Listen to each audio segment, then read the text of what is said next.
Hello, everybody. I'm Susan Gray, and I'd like to welcome you to this event. I'm an activist on Latin America for many years, including Labour Friends of Progressive Latin America and the Venezuela Solidarity Campaign. Thank you very much for joining us today, and we're going to be discussing why socialists learn from Cuba's revolution and Latin America's struggle. And it's organised by Labour Outlook, which is a fast-growing website that brings you daily news and views from Labour's left and those at the forefront of people resisting the Tories. And the event is being kindly hosted online and streamed by the Arise Festival. It's really good to see so many people joining this discussion. We've got hundreds of people registered. We're going to be discussing internationalism and social change today and what we can learn from Cuba's revolution on the 60th anniversary of the Second Declaration of Havana, which declared that the wave of anger and demands for justice, of claims for rights, which is beginning to sweep the lands of Latin America, will not stop.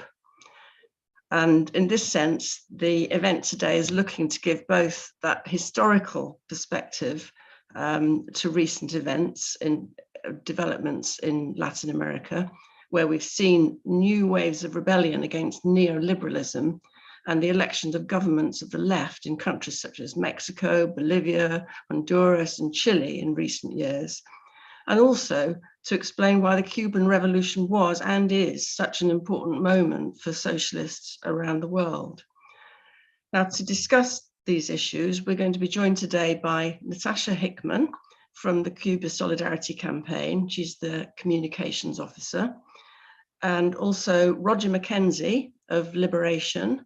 And finally, Matt Willgress of Labour Outlook. Now, we want to have as many questions and comments from the audience as possible. So because of the size of the audience today, what we'd like you to do is use the Q&A function. We've got volunteers who are going to be facilitating this. So if you use the Q&A function in Zoom rather than the chat function, that would be very helpful. So please post your comments and your questions in the Q&A function, and we should have time for a few rounds of questions from the audience after the speakers. Also, please, if you can make a donation to Labour Outlook, please do so. That will help us, enable us to increase the web presence of Labour Outlook and put on more events in the future. So without further ado, we'll go over to our first speaker, Natasha Hickman from the Cuba Solidarity Campaign. Natasha.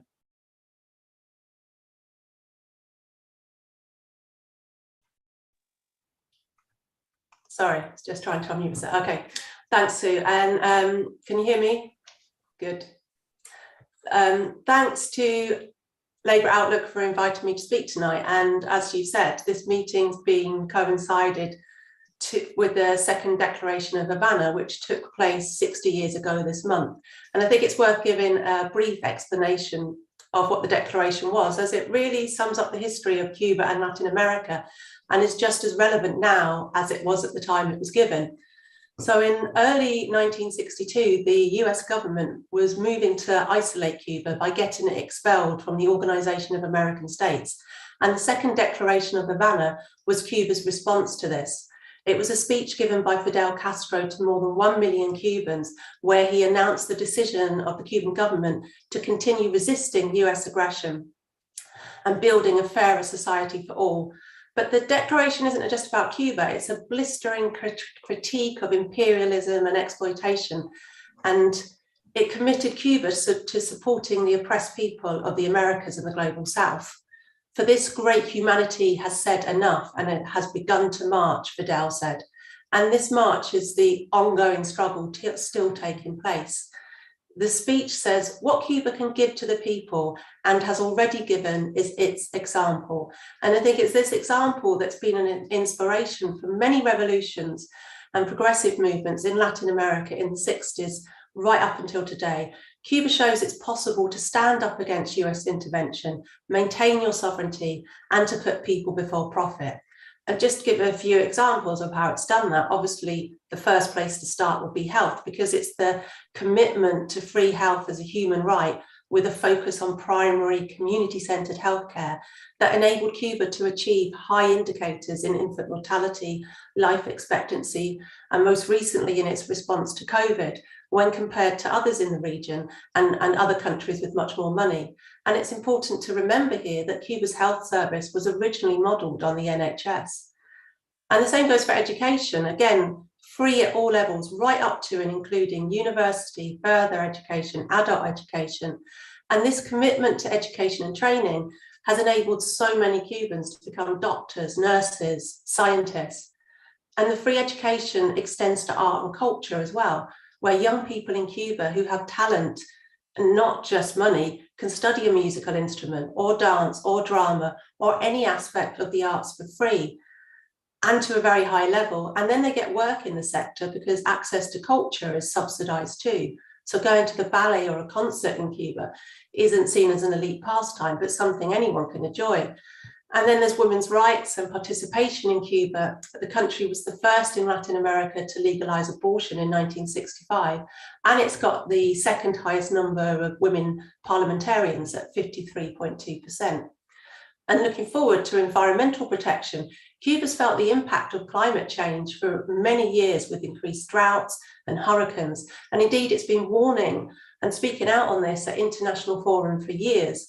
Environmental protection is written into the new Cuban constitution, and it has something called Tarea Vida, or Project Life, which is a 100-year state action plan to protect against climate change by reforestation, conserving mangrove and coral reefs, building coastal defences and moving vulnerable coastal communities, all with local consultation.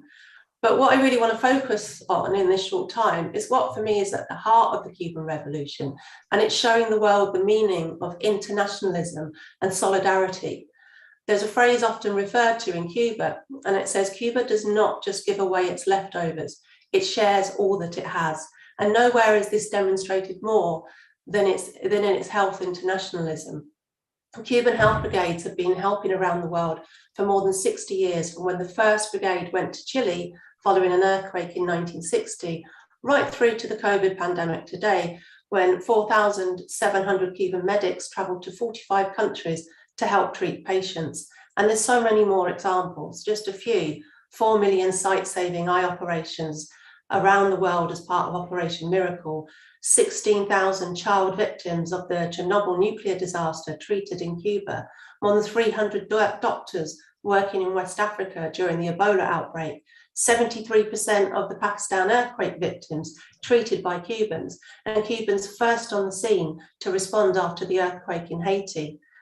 And it's not just short-term emergency response, but long-term projects, helping to build health services and treating those in remote areas of the world where doctors were not present before.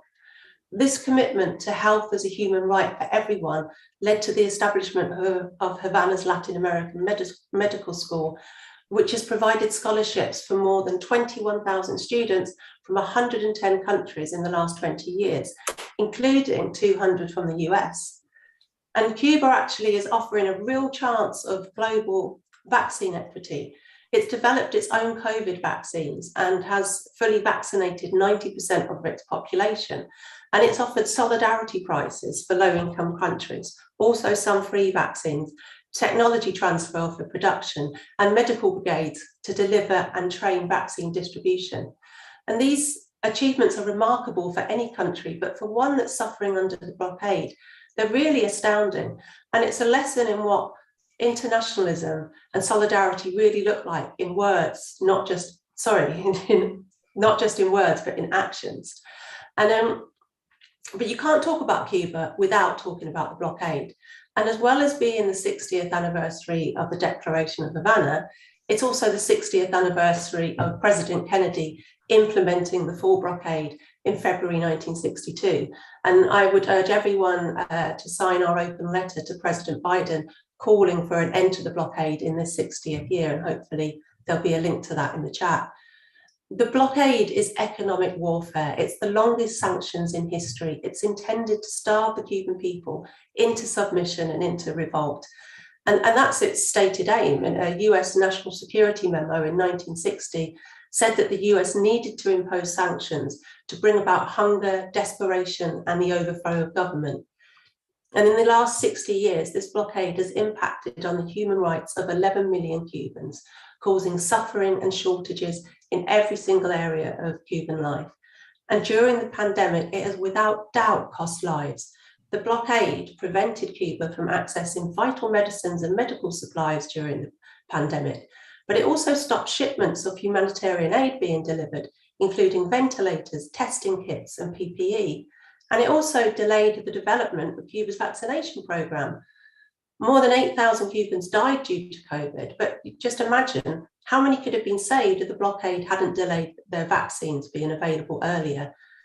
And not only in Cuba, since only 10% of people in low-income countries globally have been vaccinated, how many people have also died as a result of the delay to Cuban vaccines? Because they're cheaper, they don't need storage, and Cuba was willing to make them available. In June 2021, International Development Agency Oxfam joined US NGOs blasting the blockade, saying that seeking to provoke hunger, especially during a global pandemic, is unjust and immoral.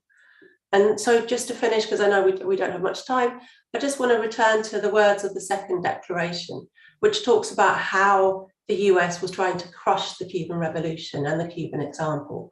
And it said, by liquidating the Cuban Revolution, they hoped to liquidate the revolutionary spirit of the people.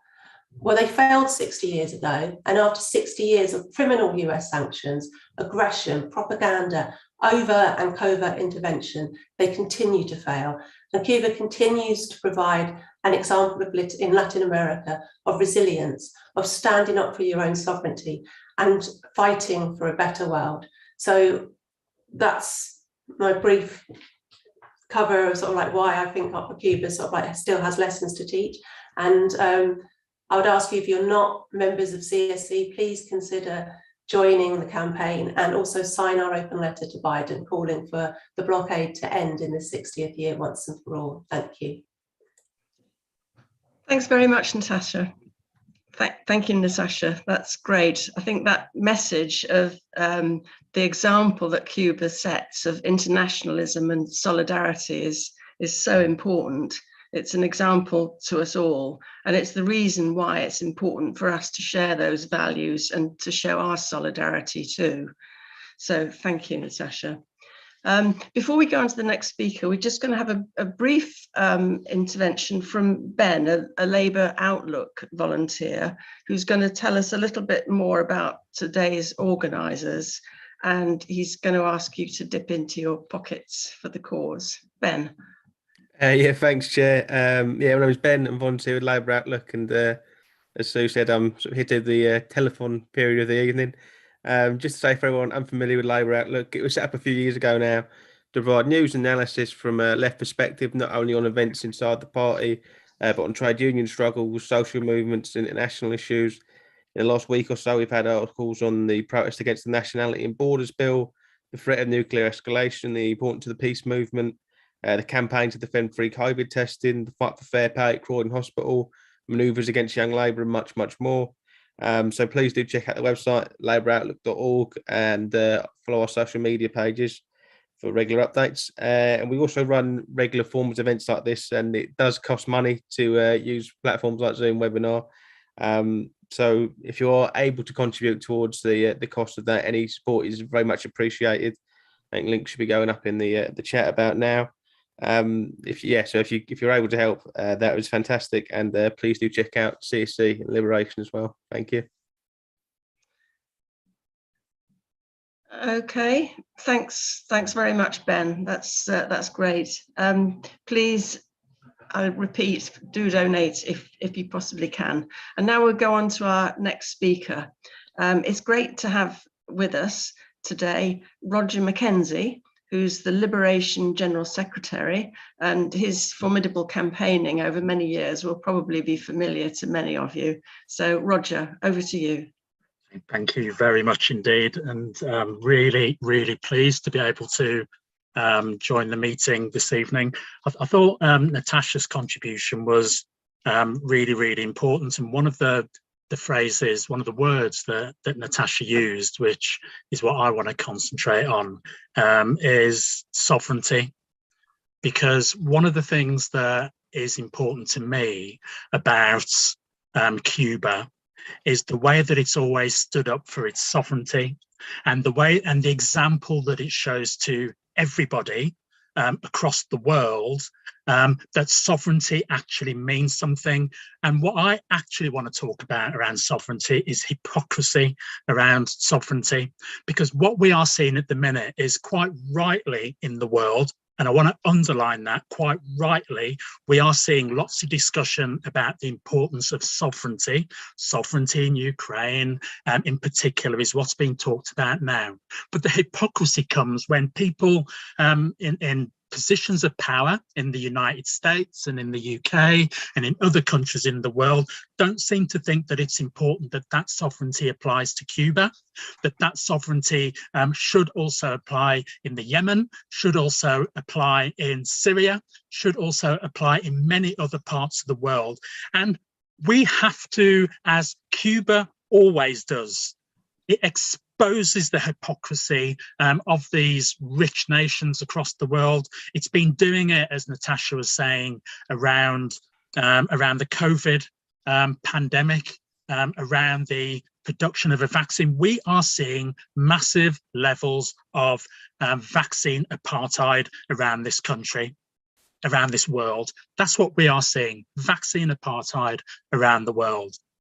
We also see a way of tackling that vaccine apartheid by lifting the blockade against Cuba, who want to make that their vaccine available across the globe, but are not being allowed to do so. We have to stand up to this damned hypocrisy that we see across this country, where people pick and choose when it's all right to bandy about the phrase sovereignty. And I can't let an opportunity like this meeting, with so many hundreds of people go on the call, not to raise something else about hypocrisy.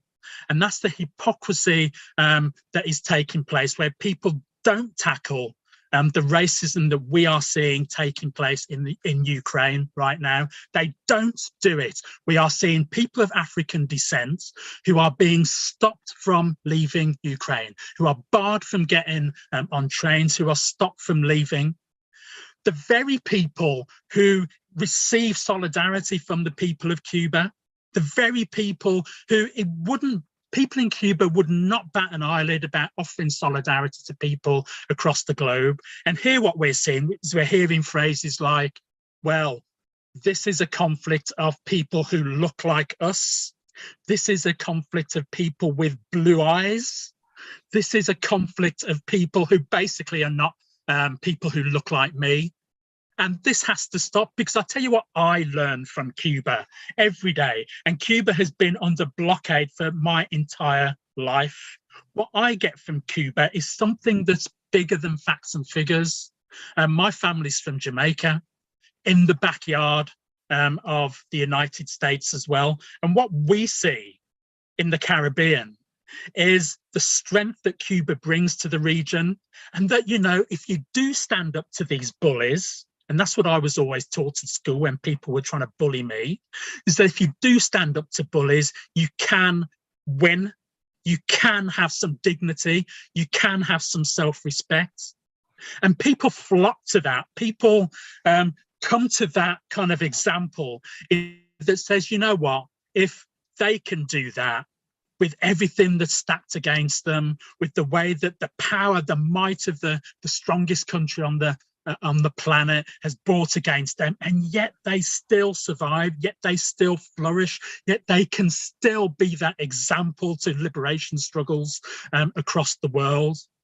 And that for me is vital, because at a time when we have the ascendancy of the far right across the planet, when we have the ascendancy of the neoliberals across the planet, we always need that example of something to give us that spark of inspiration that says we can do this if we organize, if we have principles, if we have socialist principles that we are prepared to, as Natasha says, not just talk about, but actually to act on, because I think everybody on this call is sick to death of people just talking about solidarity, of people just talking about liberation. Actually, what we want to see is liberation, solidarity in action. And that's what Cuba does every single day of its existence, of a revolutionary force in this world. And that's what it brings to me. It's more than facts and figures. It's about what it brings to my soul, what it brings to my heart. It's about the inspiration that it gives me every day. So, comrades, what I want to say in conclusion is this: that we have to just stop talking about giving Cuba solidarity. We have to do it in practice. We have to make sure that our solidarity actually means something, that is based on socialist principles, and that we do everything that we possibly can to make sure that this evil, illegal blockade against the people of Cuba is lifted as soon as it possibly can. But also the principles that Cuba stands for, the socialist principles that Cuba stands for, that we take those things, not just in some abstract way across the world, but we take those things into our workplaces, we take those principles into our communities, and we live them, we breathe them, and we organise around them. I'm an organiser at heart, and that's every single speech that I've given for the last 20 years ends with the same thing, is that we have to organise. We have to stand up and organise. Socialism won't just happen because we wish for it to happen. It'll happen as it did in Cuba because people stood up and organised and fought for it and won it, and they're still fighting for it today. And that's the biggest lesson that I get from Cuba. Thank you, comrades, and solidarity to you all. Thank you very much, Roger. That's great. The message of sovereignty is so important. I mean, it's absolutely central to the struggle in Latin America. And your point about hypocrisy, of course, is equally important. And we only have to look at the Monroe Doctrine in the USA to see an example of hypocrisy. I mean, they, on the one hand, they claim to support self-determination for countries where it suits them to support it, but not if it's a government that they don't like. So that's really important for us to remember. And as you say, working in solidarity and actually doing something about it is vital. Okay, we're going to move on to our third speaker, fourth speaker really, and that's Matt Willgress, who's from Labour Outlook. So over to you, Matt. Thank you, Sue, and thank you to the other speakers and the team of volunteers who are putting this event on.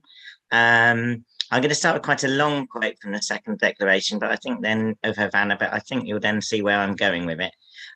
So the quote goes as follows: "What is it that is hidden behind the Yankees' hatred of the Cuban Revolution?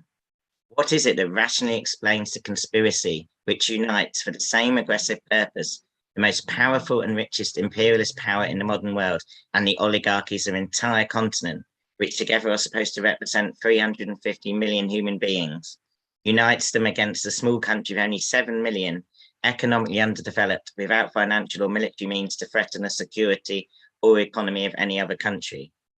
What unites them and stirs them up in fear? What explains it is fear, not fear of the Cuban Revolution, but fear of the Latin American Revolution. Fear that the workers, peasants, students, intellectuals, and sectors of middle strata will take power in the oppressed and hungry countries exploited by the Yankee monopolies and reactionary oligarchies of America." I think that long extract from the second declaration says so much, not just about the struggle against US domination by the people of Cuba that Natasha so eloquently outlined, or indeed the heroism of others that followed, including Cuban volunteers who defeated apartheid in South Africa, or the many medical brigades that Natasha mentioned. It also explains why waves and waves of rebellion have taken place in Latin America and the Caribbean against US domination in the years since that declaration and the Cuban Revolution. As Natasha and Roger both said, it is the example of change that US imperialism and the ruling oligarchies in Latin America feared so much.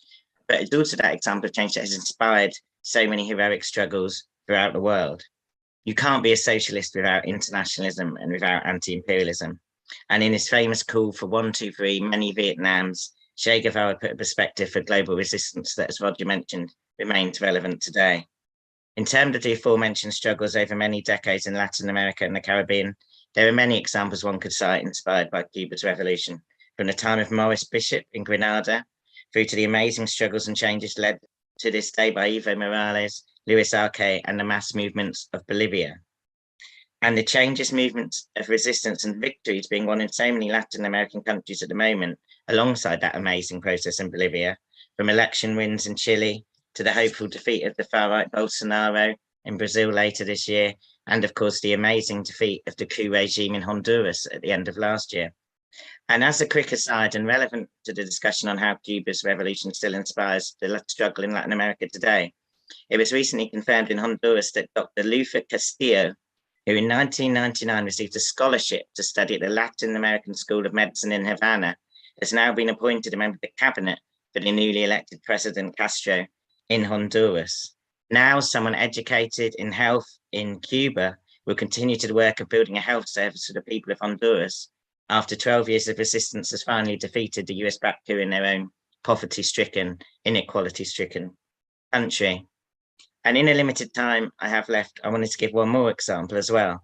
And that is how the internationalist and anti-capitalist themes and messages of the Second Declaration can be seen in the words and action of Hugo Chavez, which we also have an important anniversary of this year in April, which is 20 years since Venezuela and Hugo Chavez defeated the US-backed George Bush orchestrated coup in that country. And you can see that Chavez, of course, his election in Venezuela sparked the first so-called pink tide in Latin America. It also led to a new and still continuing discussion on socialism in the 21st century across the international left, and gave a boost to anti-capitalist movements and resistance across the world at perhaps a time of most demoralization and defeat, as of course was also a boost given by the Cuban Revolution. And as his presidency developed, like the authors of the Second Declaration of Havana, he undertook to make the changes needed to genuinely make Venezuela independent of the empire. And that meant in a number of factors, taking control of natural resources, ensuring the process of change was led by the mass of people, as illustrated by the way the people themselves poured into the streets to defeat that coup 20 years ago. And of course, following the example of Cuba, that people were freed from illiteracy in order to enable them to drive this change. He also took on another very important theme for the Second Declaration, namely that to progress real change, to really break from the domination of empire, and to really start building a new society, you can't outsource stages or elements of that struggle. The mass of people have to make that change themselves, and ultimately there has to be anti-capitalist change. In Cuba, it was, of course, the nationalization in 1960 of plantations, mines, mills, factories, and banks that not only opened up this real change, taking real power from the oligarchies and US monopolies, but also sparked the incredible aggression of the US that we've seen for the 60 years ever since the blockade. And of course, the focus of this forum is why we still learn today from Cuba and Latin American struggles. And I think this is a lesson that can also be learned here and in other so-called advanced countries. It's through struggle that change for the better has always been won and will be won. And it is through building international links and solidarity today that we can amplify, reinforce, and strengthen struggles all over the world. And that is how we can win real socialist change. I think it would be fair to say that these can be depressing times for many of us on the left here in Britain at the moment, especially those of us, as this journal does, which organise on the left of the Labour Party. But there is still so much to be inspired from in Latin America and indeed around the world, from the examples that our other speakers have used today, to the Indian farmers' amazing victory at the end of last year, and the continued dignity and resistance to the Palestinian people. There's also much to be proud of here, not least the amazing socialist internationalism we see again and again from Young Labour and its leadership, for example. So let's not give up or be too disheartened. Let's remember the example of Cuba. Let's stand together for solidarity, and let's stand together for internationalism. Thank you. Thanks very much, Matt. That's great. And Yes, it is certainly important to remember that whatever problems we might be going through, there are plenty of good examples of socialism in action here, and we need to hang on to that. Okay, we've had a few questions on the Q&A. We've had a few also in advance, and I'm going to read out 3 of them for the speakers to think about whether they've got any responses to them. So just the first one is, what has the influence of Cuba's revolution and internationalism been on Black liberation movements around the world, including through the defeat of South African apartheid? I'm going to read 3 out. The second one is, what can socialists learn from the way different left forces across Latin America have adapted their strategies depending on the circumstances they've faced, such as Bolivia overcoming the 2019 coup, or the recent victory in Honduras after 12 years of coup rule? And the third question is, why has Biden not moved from Trump's policies of sanctions towards Cuba, Venezuela, and Nicaragua? So I hope you all remembered those. So each of you in turn, if you've got any responses to any or all of those questions. First of all, Natasha.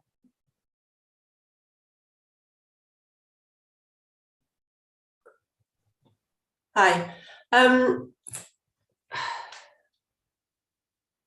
Well, I mean, I think I'll focus mainly on the last one because that's specifically on Cuba. I think maybe Roger wants to talk about the influence of Cuba's on Black liberation movements. I mean, I think it's most people on this call, I assume, but if not, will know that the role that Cuba played in South Africa fighting apartheid forces there when they were fighting in Angola, and they were really instrumental in the Battle of Quito Carnaval in 1985 in driving back South African forces. And Nelson Mandela himself made several comments on his release that if it hadn't been for Cuba, then he wouldn't be free. And I think it was Cuba was one of the first countries that he went to on his release. And there's really good films about this. And if you go on the CSC website, also just type in, search it, there's lots of links to that. I mean, but I'll focus on Biden, I think. I mean, when Trump was absolutely awful for Cuba, he brought in, he totally reversed everything, all the small breakthroughs that there'd been under Obama, and then he introduced another 243 sanctions against Cuba. And he also 50 of which were made during COVID.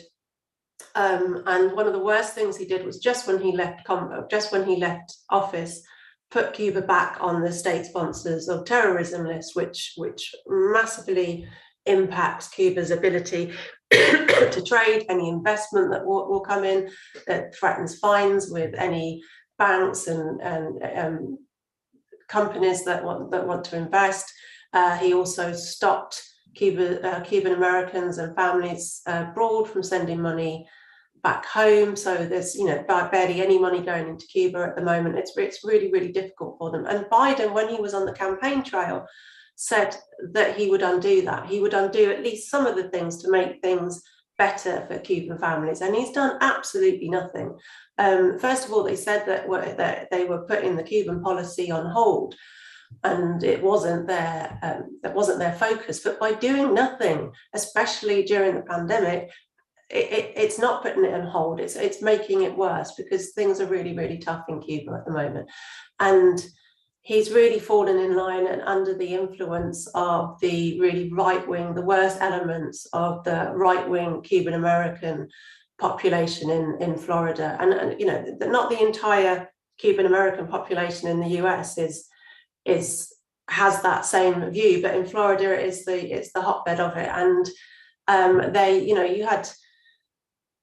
they'd be quite happy for military intervention in Cuba. They've called for that in the past. They don't want Cuba's sovereignty. They want Cuba to be a part of the US like it was during pre-revolution. And And Biden, by throwing his weight behind them, because Florida is such a swing state, I think some ways he thinks he's going to get votes come the next election, but we know that they won't vote for him. We know that Trump can do what they want so much better, and they've always voted for Republicans, unlike a lot of the other Latin American community in the United States. And it's very, very depressing at the moment, because there doesn't really seem to be a way forward out of this with Biden at the moment. They are reopening the US embassy in Havana, which is good. So that will hopefully see more visas issued and reunification of Cubans with their family in the US, and more people able to get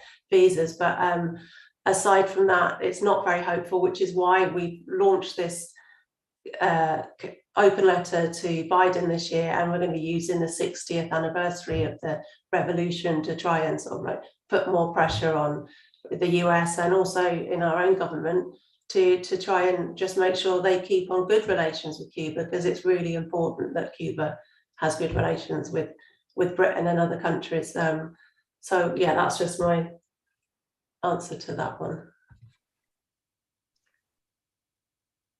Thanks, Natasha. That's great. Okay, quickly on to Roger. Any of those the questions that you'd like to come back on, please? Yeah, can I deal with the one about what Cuba means for the kind of Black liberation movement? One of the things that often doesn't get talked about racism is that it is really tiring to have to put up with this crap every day, all the time. It's really tiring. And you need sometimes a bit of inspiration to get out of it. And that's what, as somebody who's been involved my whole life in the Black liberation movement, that's what Cuba gives to me. It gives me a lift. It shows me that you can stand up to oppression. And the best way of doing it is collectively and not on your own. And that is really, really important. So the essence of the kind of socialism that that Cuba talks about. Back in 2001, I went to the World Conference Against Racism in Durban in South Africa. And it was a really interesting conference. The US walked out partway through, and the UK kind of were neither here nor there with the conference. They didn't really give a monkeys about the conference. It didn't seem to us. And there's a lot of stuff flying around the conference. The one constant in the conference, well, two constants. One was South Africa itself and their governments. And the other one was Cuba, who were absolutely with us. And our little story, just because I always tell this story because it's one of my favorites, which is about I managed to go and hear a speech by Comrade Fidel talking about racism and the need to fight racism and imperialism and so on. We got to the meeting as a delegation. We got there an hour late, and Comrade Fidel had already been going for an hour and a half. And then he went on for another hour and then said, having concluded my opening remarks, and then carried on for another hour. And apart from the length of the speech, it was actually one of the best treaties on standing up against racism that I've ever heard from anybody. And it's that kind of inspiration that's so important, that sometimes when you're kind of in the belly of the beast and you've got all of this storm taking place around you, you just need that lift. Cuba has always done that for me as a socialist. And I think it's done that for a lot of people involved in the Black liberation movement. So how important is it? Vitally important, I think.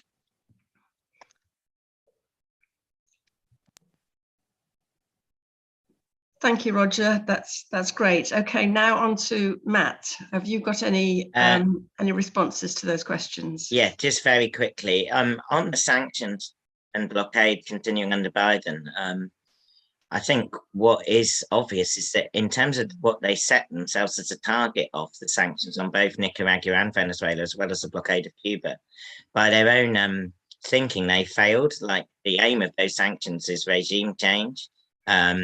And whatever you think of those countries' government, there is no right of other governments internationally to just depose of those governments through, whether it be through military aggression or sanctions. But also they failed, like, they haven't deposed of those governments, they're still there. So that's what I'd sort of say on that, which shows you that what explains them isn't necessarily as simple as it might look on the outside, that there's big interests at play in terms of geopolitics and so on as well, and economic interests.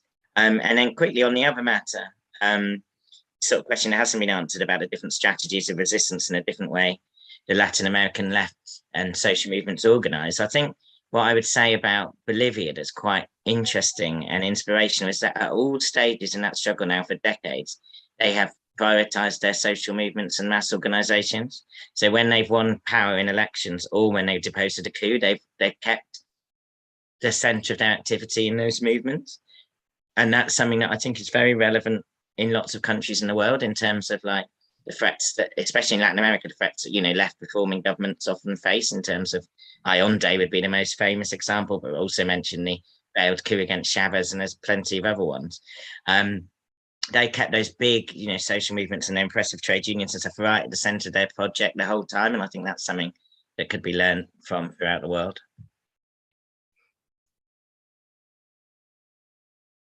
Okay, thank you very much, Matt. Okay, now we're going to move quickly on to some more questions. First of all, how can we organise in Britain to support policies that follow Cuba's lead, prioritising education and healthcare rather than military spending? The second one is, what else can we do here in the UK to help support progressive movements in Latin America? In particular, what other actions that we can undertake here in Britain to offer material support to the Cuban Revolution? And finally, what do people think is Che Guevara's significance in terms of being an ongoing inspiration to socialists today? So first of all, Natasha, any responses on that? I'm sure you have.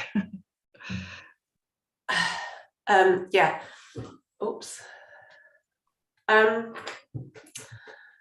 The material support to Cuba. Sorry, I've forgotten some of the other answers. But supporting Cuba isn't just, I mean, I'll answer the material one. We've done quite a few appeals during COVID, and this has included a medical appeal that we launched in all last year, that we've raised £150,000 from supporters of Cuba Solidarity and unions and individual members, and we sent 5 shipments of aid through to Cuba, including things to help build ventilators and also to help their vaccine rollout program. And we know that the aid that they got from that helped with the vaccinations that took place with Cuban children, with the trials for vaccinating them, because in Cuba they vaccinated everyone over 2 years old.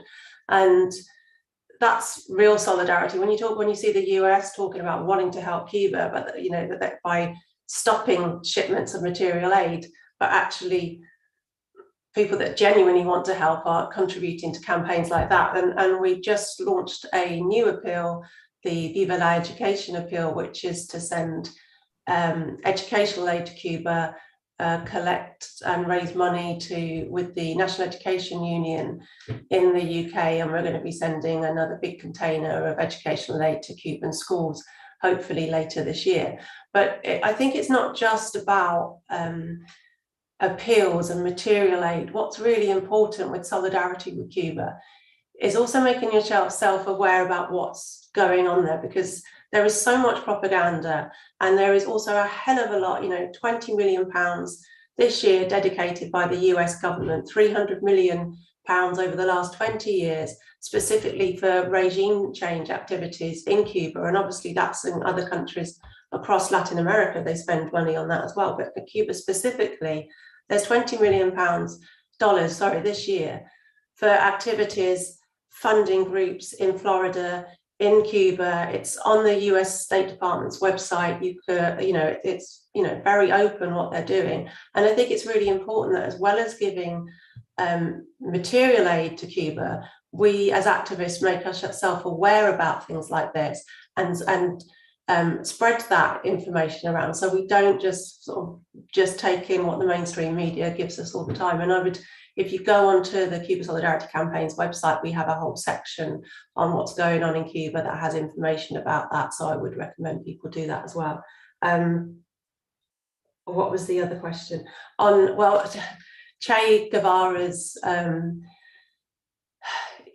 he's, across, in Latin America, you can't go, the very few Latin America countries that you will go to where you won't see murals of Che, and in every single progressive movement where there's struggles, where there's demonstrations, where there's change anywhere, people are still carrying Che's image. And there's one quote that we always use on Valentine's Day, and it's the one that when Che says a true revolutionary is guided by feelings of love. And I think that's it's a bit like what Roger was saying, the sort of like passion that Cuba and the revolution and their internationalism evoke really come from the quotes like that. And if you hear Cuban trade unionists or people talk on platforms, they'll always talk about love. It's as part of the revolution. And I think that's why that wanting to change the world for the better coming from is something that Che epitomized and he still carries through today.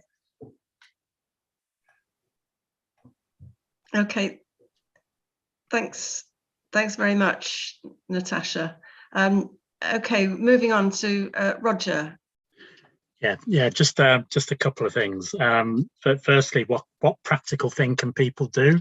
Well, if you're not a member of any of the solidarity organizations, join them, all of them if possible, but join them, because we are stronger when we are collective. We can do so much on our own, but these organizations, Cuba Solidarity for me is one of the great organizations in this country. Venezuela Solidarity, Colombia Solidarity, all of these organizations just doing valuable collective organizing work, and I just think that's something that we should all try and participate in. Liberation's role is wider than Latin America, but one of the things about Cuba is it's about internationalism. So join Liberation if you're not already a member. Come along and work with us to spread that message of solidarity, anti-colonialism across this country and across the rest of the world. I just wanted to say something about Che as well, because I've not long written a piece, it should be out shortly, I think, which was about Angela Davis, and the way that Angela is often portrayed as, you see the big afro, and she's, you see a likeness on t-shirts and on posters and stuff, and we get the same with Che, and I think there's a real danger sometimes, almost about the kind of idolization of an image that we have to be really, really careful of, because what they do, the people who are making money, I'm not talking about solidarity organizations who deserve to make the money off these images, but some of the other people who are making money off these folks, is they're watering down what the actual politics are of these people. They're watering down what Angela's politics were, and they water down Che's politics to being about, this revolutionary looking person, whatever that means, when actually the politics behind what both of them stand for are critical. They're both communists. They are people who are revolutionaries, people who wanted to bring about fundamental and irreversible change, revolutionary change in society. These are not small things. These are not minor issues. These are big, big things. And to try and bring that down to an image on a postcard or a t-shirt or a poster or something is really doing them disservice. I don't mind people doing that as long as the money goes back into the movement, by the way, right? But sometimes it's not. People are making loads of money off these images. But what we need to do is remember and explain to people what Che stood for, what Angela stood for, what Fidel stood for, and make sure that we act on that in our everyday lives with the kind of love that Natasha was talking about. It is at the heart of it, is about love for our people. And I do remember the Black Panthers as well, always talked about that as well, always talked about the importance of love as well. And I think that's what we need to do. But let's not allow people to objectify or just create these false idols of our people and not remember the politics behind what they stood for. Thanks very much, Roger. Yes, so important to remember the meaning behind the image. Okay, over to Matt.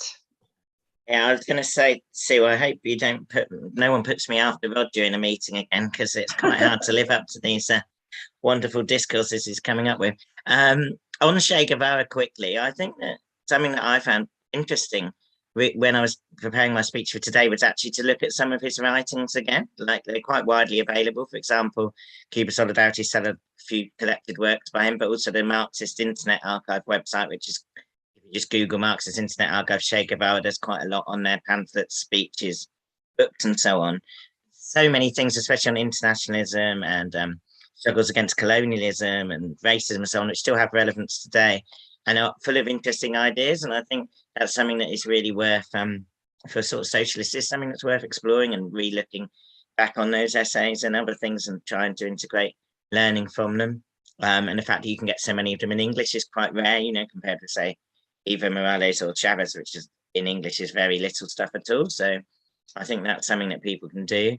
In terms of the sort of general question, in terms of here and priorities of the government here and so on, I think that's absolutely right, that we have to pose the question of what is the government's priorities. And I think if you look at their way, they've been dragging their feet and worse on this Ukraine, accepting the refugees from the Ukrainian crisis, and of course how they've dehumanized refugees for years in different crises now for ages. It shows you how wrong their priorities are. And I think that we do need a complete reset. And I think we do need to argue for a complete reset and different priorities. I don't think there's anywhere to go. And sort of this government is terribly reactionary and its priorities are terribly wrong.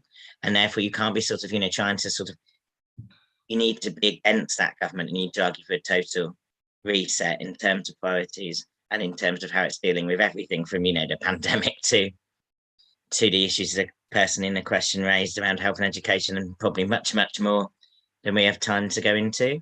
And then the final thing I was just going to say was, I thought what's been interesting about the discussion today is like how we sort of started from a bit looking at history, but then it's come into so many themes today, and if we had more time, there's like dozens more questions we could discuss.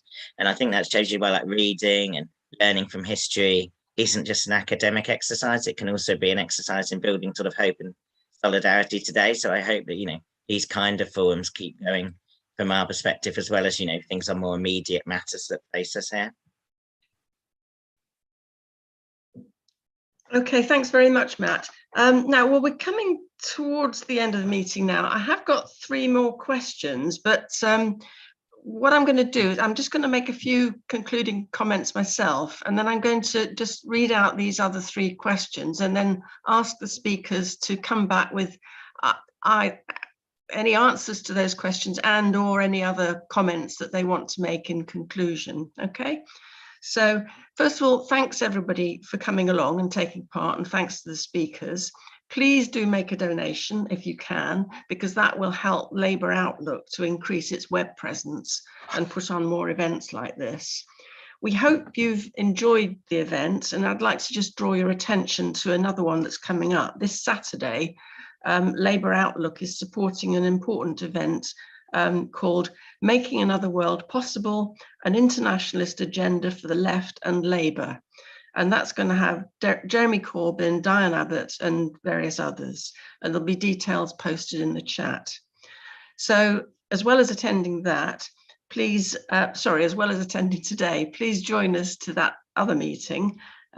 Make sure you follow us on Twitter and Facebook, so both at Labour Outlook, and keep up to date with what we're doing. So now I'm just going to read out these final questions as prompts for you to give, for the speakers to give any answers and concluding remarks. So first of all, how is the US policy of sanctions formed? Why and how does the exile movement dictate the policy of the US towards Cuba?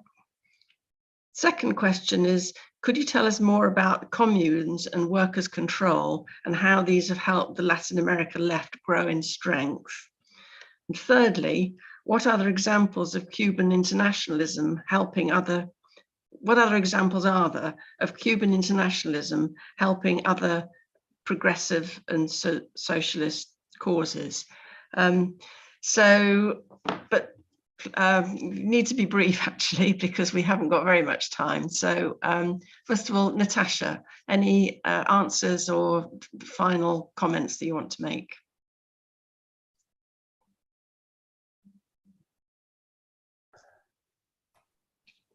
Hi. How are the sanctions formed? Well, I mean, the blockade has been going on for many, many years. So some are put in place by presidential directives. Some are acts of Congress. I mean, it's a tangled web of lots of bits of legislation, and some of them formed in often in relation to what's going on in the US as much as anything. I guess with sort of presidents wanting to seem, when they've got elections coming up, they often sort of like going harsh on Cuba, as that happens around the world when people are doing that on foreign policy. But I think I already said briefly about the Florida being such a swing state, and that can really impact on the presidential vote in the electoral college. So you will get a lot of presidents will sometimes sort of like try and play to the worst of the right-wing exile community in Florida to get those votes. And I think it's always gone Republican, apart from 1 year when Obama did actually get that vote. Cuba's internationalism, other examples. There are just so many other examples. She says, and then can't think of any, but there are. I mean, I think there's a really lovely story about, it's the long-term impact of their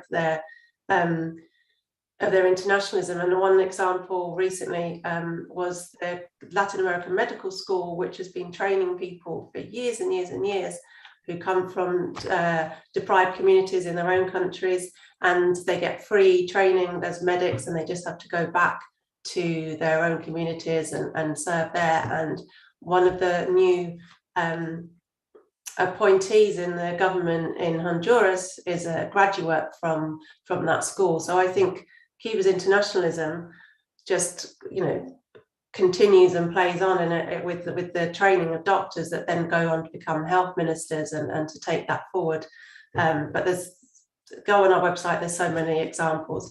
And just to sort of like finish, we don't say Cuba's a model that should be replicated here or anywhere in the world, but what we do think that internationalism is an example, and I think that whatever you think about Cuba, you can agree that the blockade is fundamental to the difficulties that Cuban people suffer today, and it really should be the first priority of ending that of anyone that wants to help. And it's in the 60th anniversary of the blockade, there really is an opportunity for us to sort of focus campaigning on that, and Cuba's internationalism has given so much to the world, and here's an opportunity for us to give something back to Cuba by showing our solidarity with them and supporting Cuba by donating to appeals, but just joining the campaign, spreading the information we put about, just signing our letter to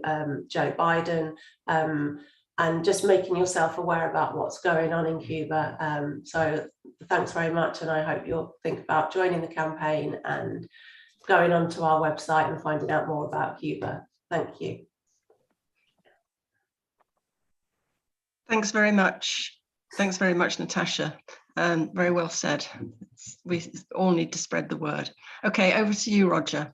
Yeah, Any answers or concluding comments? Yeah, and thanks for your chairing tonight, Sue, as well. Thank you.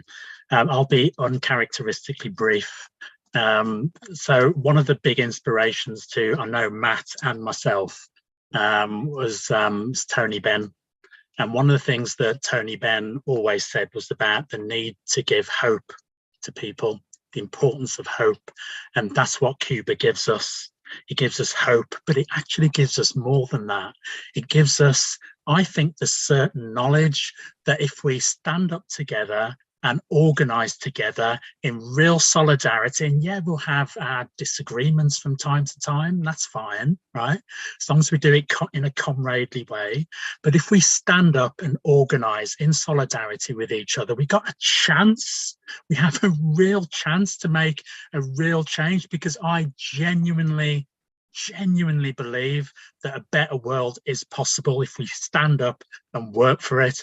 And that's the inspiration that Cuba gives for me. So please join the solidarity campaigns, please join Liberation, but most of all, go out there and organize for real fundamental and irreversible change in favor of working class people. Thanks a lot. Thanks, Roger. That's yeah, great message. We do need to spread that hope that things can be different. Okay, over to you, Matt. Yeah, not much to add really, but first of all, just thank you to all the volunteers and everyone who'd helped, Sean, Fraser, Logan, Patrick and Ben. It makes such a big difference. Also, I would say to everyone, please do follow Labour Outlook, not just through our events, but also every day on the website. There's at least 1 or 2 articles every day. Some of them have been posted in the chat. Ben's drawn attention to them.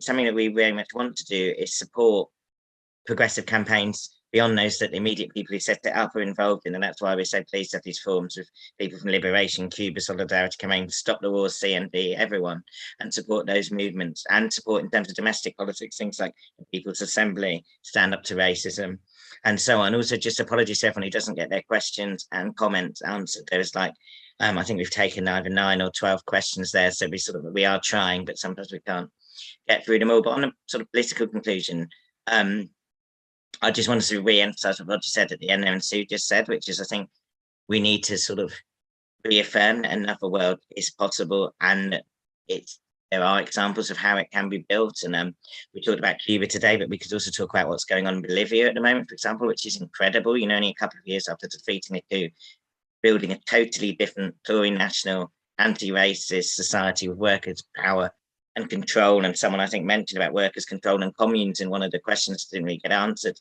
But if you want to look at where workers really have control, look at the bits of Bolivia where people can't get through and into those bits of the country if they try and, undermine the progressive movements. They literally just go on strike, and these unions that support Morales, and that's such an inspirational example of that in action. So I'll just take that message, yeah, definitely. Let's keep at it and let's build that better world. And thank you everyone for coming. That's great. That's a great note to finish on, Matt. So if we can all remember that, to join Labour Outlook, read up on all the other campaigns and the examples that have been set elsewhere, and carry the work forward here in the UK. Thanks very much to everybody, and goodbye. See you at the next event.